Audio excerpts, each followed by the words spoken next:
Mendel ने आनुवंशिकी के विभिन्न प्रयोगों के बारे में बताया। मेंडल को फादर ऑफ जेनेटिक्स के नाम से जाना जाता है। मेंडल का पूरा नाम ग्रेगर जॉन मेंडल था। मेंडल ने एक संकर क्रॉस और द्विसंकर क्रॉस के बारे में प्रयोग प्रस्तुत किए। उनमें से आज हम एक संकर क्रॉस के बारे में जानेंगे। एक संकर क्रॉस मोनोहाइब्रिड क्रॉस। मटर के पौधे में एक संकर क्रॉस का अध्ययन मेंडल द्वारा किया गया।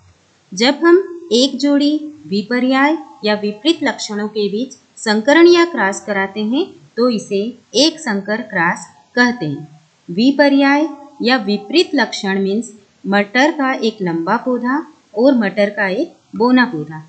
जब इनके बीच में कृत्रिम रूप से पर परागण करवाया तो प्रथम पीढ़ी के जो जनक थे वो उनका जीनोटाइप शुद्ध लंबे पौधे के लिए मेंडल ने कैपिटल टी और शुद्ध बोने पौधे के लिए मेंडल ने स्मॉल टी का उपयोग किया। जब इन पौधों के बीच में संकरण या परपरागण करवाया तब कैपिटल टी या शुद्ध लंबे पौधे से बने युग्मक की प्रथम पीढ़ी में सारे युग्मक कैपिटल टी वाले एक समान थे और शुद्ध बोने पौधे के द्वारा बने युग्मक स्मॉल टी वाले एक समान थे। जब प्रथम पीढ़ी के युग्मकों के बीच निषेचन की क्रिया हुई तब उससे जो प्रथम पीढ़ी का जाइगोट बना वो कैपिटल टी और एक स्मॉल टी वाला था। यहाँ पे प्रथम पीढ़ी के युग्मक प्रथम पीढ़ी के जाइगोट विषम युग्मजी थे, लेकिन जो पौधे हमें प्राप्त हुए वो सभी पौधे संकर लंबे पौधे प्राप्त हुए क्योंकि यहाँ पर जीनोटाइप विषम युग्मजी था। यहाँ पर कैपिटल टी ने अपना प्रभाव प्रदर्शित किया, इसलिए इसे प्रभावी लक्षण और स्मॉल टी ने अपना लक्षण प्रदर्शित नहीं किया, इसलिए इसे अप्रभावी जीन कहा। मेंडल ने इसके आधार पर एक नियम प्रस्तुत किया जिसे मेंडल का प्रभाविता का नियम कहते हैं। मेंडल का प्रथम नियम प्रभाविता का नियम। जब एक जोड़ा विपरीत लक्षणों के बीच क्रॉस करवाया जाता है तो प्रथम पीढ़ी में एक ही लक्षण प्रदर्शित होता है जिसे प्रभावी लक्षण कहते हैं, एवं जो लक्षण प्रदर्शित नहीं होता है उसे अप्रभावी लक्षण कहते हैं। इसके बाद मेंडल ने जब प्रथम पीढ़ी से प्राप्त हुए पौधों के बीच स्वपरागण की क्रिया करवाई, दूसरी पीढ़ी के जो जनक थे वो विषम युग्मजी थे।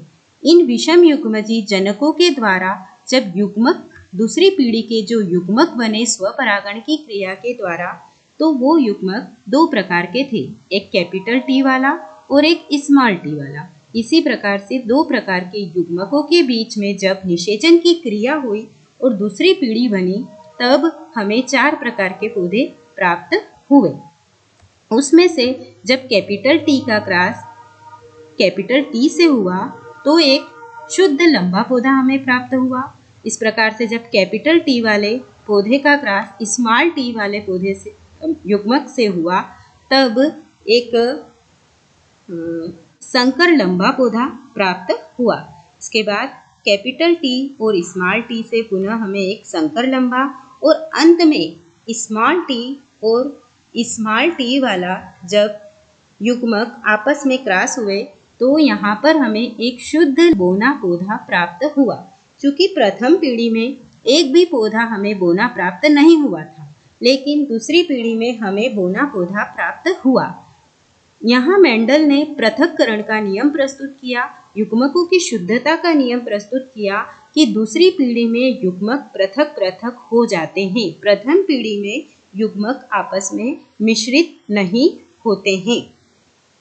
इस प्रकार से हम एक संकर क्रॉस का फिनोटाइप अनुपात देखते हैं तो हमें 3 लंबे पौधे प्राप्त हुए और एक बोना पौधा प्राप्त हुआ। तो यहाँ पर फिनोटाइप अनुपात या लक्षण प्रारूप जो था वो 3:1 में हमें प्राप्त हुआ। इस प्रकार से जब जीनोटाइप अनुपात देखते हैं तो हमें जीन संगठन के आधार पर 3 प्रकार के पौधे प्राप्त हुए जिनका अनुपात 1:2:1 प्राप्त हुआ।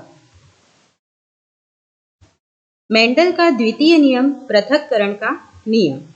जब एक जोड़ा विपरीत लक्षणों को एक संकर क्रॉस में साथ साथ लाया जाता है तो ये प्रथम पीढ़ी में एक दूसरे से बिना मिश्रित हुए साथ साथ रहते हैं व युग्मक निर्माण के दौरान पूर्ण रूप से अलग अलग हो जाते हैं। इस प्रकार से आज हमने एक संकर क्रॉस और उसके द्वारा मेंडल के दोनों नियमों प्रभाविता का नियम और पृथक्करण का नियम को समझा।